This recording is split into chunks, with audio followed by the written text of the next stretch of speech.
L260250037. Saat ini saya berkuliah di Universitas Langlang Buana Bandung, mengambil program studi S2 Administrasi Pendidikan. Tujuan pembuatan video kali ini yaitu untuk melaksanakan tugas ujian akhir semester mata kuliah teori dan praktik supervisi pendidikan. Alasan saya memilih jenis supervisi akademik karena saya merasa tertantang dengan implementasi model pembelajaran deep learning di kelas untuk meningkatkan hasil belajar siswa. Adapun yang menjadi fokus supervisi yaitu implementasi prinsip pembelajaran mendalam, yaitu bermakna, berkesadaran, dan menggembira. Adapun metode supervisi yang saya gunakan yaitu metode coaching, sehingga saya bisa menggali informasi sejauh mana guru tersebut dan memahami kegiatan pembelajaran mendalam. Selain itu, saya juga bisa mengetahui tantangan yang dihadapi beserta solusi yang digunakan oleh guru dalam mengimplementasikan pembelajaran mendalam di kelas.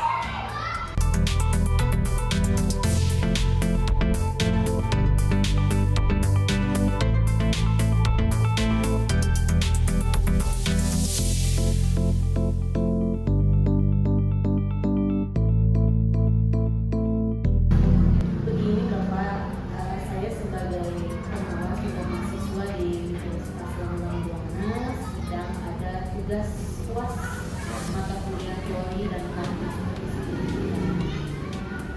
Ini fokusnya pada kegiatan supervisi akademik.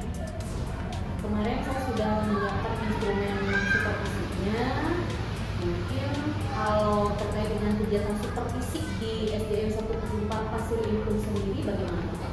Baik, saya akan jelaskan bahwa sebagai program dari kepala sekolah untuk kegiatan supervisi itu dilaksanakan 1 semester sekali. Untuk di tahun ajaran baru tahun 2026-2027 dimulai dilaksanakan pada bulan Agustus.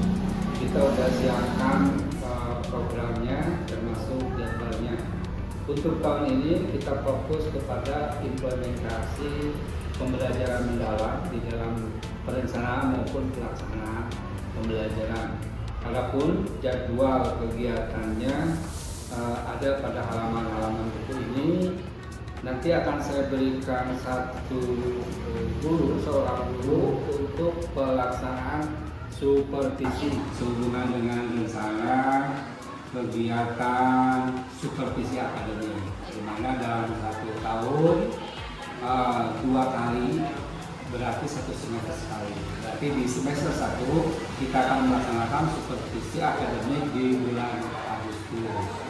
Kebetulan pada kesempatan ini juga ada ibu pengawas sehubungan dengan ujian akhir semester tentang teori dan praktek supervisi pembelajaran. Maka untuk pelaksanaannya kepala sekolah mendelegasikan kepada ibu pengawas. Oke, Bu Mira, apa kabar? Alhamdulillah. Bertemu kembali ya Bu Mira ya. Kalau terkait kegiatan supervisi nanti, mungkin kita kan fokusnya pada implementasi prinsip pembelajaran mendalam ya, yang bermakna berkesadaran menggembirakan, itu fokusnya. Tapi untuk perencanaannya mungkin Bu Mira bisa bercerita terkait dengan tujuannya, tujuan pembelajarannya, kemudian metode apa yang digunakan dan apa menggunakan metode tersebut. Ya, baik. Jadi untuk perencanaan pembelajaran di dalam ini saya memilih mata pelajaran matematika di kelas 4. Saya mengambil ini karena merasa tertantang Bu, di mana anak-anak kelas 4 ini kan image matematika itu sudah seram gitu buat mereka, padahal matematika itu sangat menyenangkan. Dimulai dari materi bilangan caca sampai 10.000, saya memilih materi ini kemudian dengan tujuan anak-anak itu dapat memahami matematika dari dasar dulu. Jadi anak-anak itu bisa lanjut ke materi berikutnya kalau dasarnya itu memahami. Nah, adapun metode yang dipilih yaitu problem based learning. Jadi saya menghadirkan sebuah masalah di mana nanti itu akan ada praktek jual beli anak-anak dengan saya. Jadi bikin warung-warungan. Saya bikin warung buah dan warung sayur. Nanti anak-anak belajar berbelanja. Nah, dari sana anak-anak akan melihat tuh harga misalkan apel berapa. Nanti anak-anak harus menyelesaikan soal itu dibacanya seperti apa. Kemudian mereka belajar juga mengurutkan bilangannya, menentukan nilai tempat sampai kepada anak-anak itu bisa membandingkan daripada harga-harga tersebut. Menarik sekali Bu Mira. Kalau untuk strategi pengelolaan kelasnya sendiri berkelompok atau sendiri? Nah, kalau untuk pengelolaan ini itu individual dulu Bu. Soalnya kalau berkelompok itu nanti belum terlihat mana anak yang belum menguasai gitu. Kalau individu itu jadi nanti akan terlihat mana anak yang memang betul-betul belum menguasai pengetahuan awal di matematika. Oke. Ini persiapan perencanaan pembelajaran untuk hari ini ya? Ya, Oke, sudah siap? sudah siap. Di jam pertama. Di jam pertama matematika Berarti 2 kali 30 menit berarti belajar ya. belajar. Oke, untuk lebih melihat langsung mungkin kita langsung ke kelas saja. Siap. Berarti untuk kegiatan pra-observasinya selesai ya. Maka dipersilakan untuk ke kelas. Teman-teman, siap. Ya, kita akan belajar matematika. Let's say bismillah together.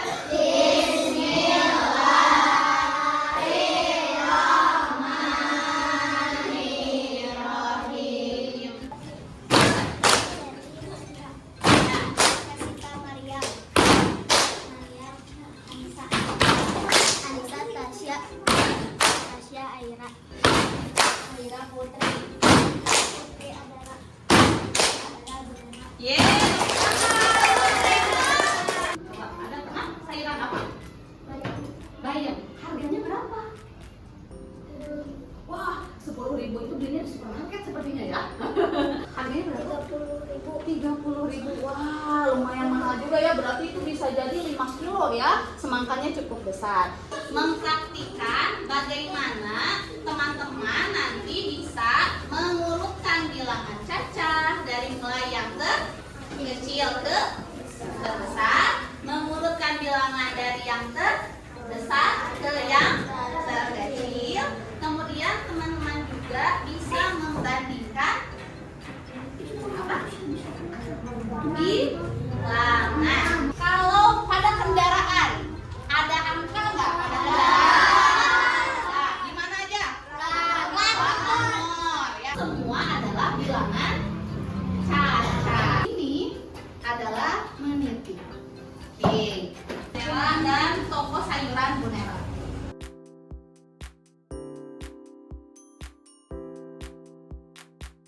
Untuk apa yang kuning? Untuk kuning, untuk sayuran.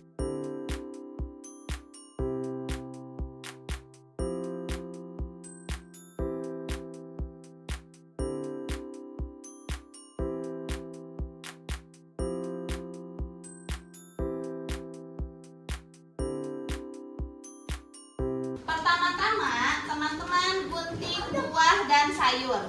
Buah-buahan kelompokkan dalam buah-buahan.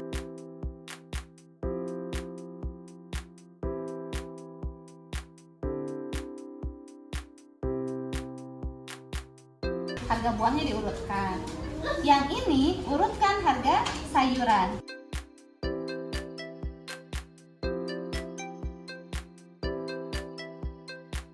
Bapak, alhamdulillah barusan kita sudah melaksanakan supervisi dan sekarang kita akan melaporkan hasil supervisinya. Sekarang kita pada session pasca observasi. Silakan kemukakan baik dari Bu Pengawas maupun dari Bu Nela tentang teman-teman yang sekiranya belum menunjukkan implementasi prinsip-prinsip pembelajaran mendalam. Bu Nera, alhamdulillah tadi kegiatannya lancar sekali. Subhanallah Bu Nera, strategi metodenya betul-betul anak itu mengikuti kegiatan pembelajaran dengan baik. Karena itu mereka juga melihat contoh ya di depannya Bu Nera begitu serius tapi santai juga gitu. Mungkin terkait dengan tadi penerapan prinsip pembelajaran mendalam, berkesadaran, bermakna dan menyenangkan, menurut Bu Nera yang paling masih perlu ditingkatkan itu di poin yang mana? Kalau menurut saya ya Bu ya, tadi selama proses pembelajaran yang belum terbangun secara optimal adalah pada aspek berkesadaran. Jadi masih ada murid yang belum fokus gitu ya. Jadi konsentrasinya terpecah gitu. Apakah misalkan ada suara atau diajak ngobrol, gebrak-gebrak meja gitu. Itu sih yang masih belum optimal di dalam kelas. Nah, untuk meningkatkan, mungkin yang perlu ditingkatkan lagi itu Dan selain dari strategi, apalagi dari kemampuan kita dalam mengajar di kelas gitu, untuk kedepannya? Karena saya juga melihat murid itu kinestetiknya cukup tinggi, geraknya cukup tinggi, maka nanti sebelum pembelajaran mau dibikin capek dulu anak-anaknya. Oke. Ice breaking. Ice breakingnya selalu dibikin capek, terutama untuk yang laki-laki. Mungkin sedikit banyaknya seperti itu, tapi intinya sih Bu Nera ini salah satu guru yang mau bereksplor ya, mengeksplor di kelas gitu. Terus tadi tuh sangat setuju sekali ketika sebenarnya ketika ada permasalahan di kelas tuh guru tuh sudah tahu, sudah hafal gitu ya, siapa anak itu yang butuh perhatian khusus, siapa yang memang sudah bagus gitu kan, sudah paham gitu. Nah, mungkin kedepannya kita perlu membuat ini Pak, untuk rencana tindak lanjutnya, pendampingan mungkinnya lebih cocoknya mungkin ini mentoring ya. Jadi alangkah baiknya untuk rencana tindak lanjutnya kita buatkan kegiatan pembinaan aja Bu, tentang penerapan prinsip pembelajaran berkesadaran. Untuk itu kita tentukan waktunya minggu keduanya bulan Agustus. Nanti kita akan siapkan jadwalnya. Oke, untuk hari ini pertemuan cukup sampai di sini ya. Terima kasih untuk semuanya. Terima kasih, Semoga apa yang dilakukan Bu oleh Nera kita bisa meningkatkan mutu layanan pendidikan. Amin. Assalamualaikum warahmatullahi wabarakatuh. Waalaikumsalam warahmatullahi wabarakatuh.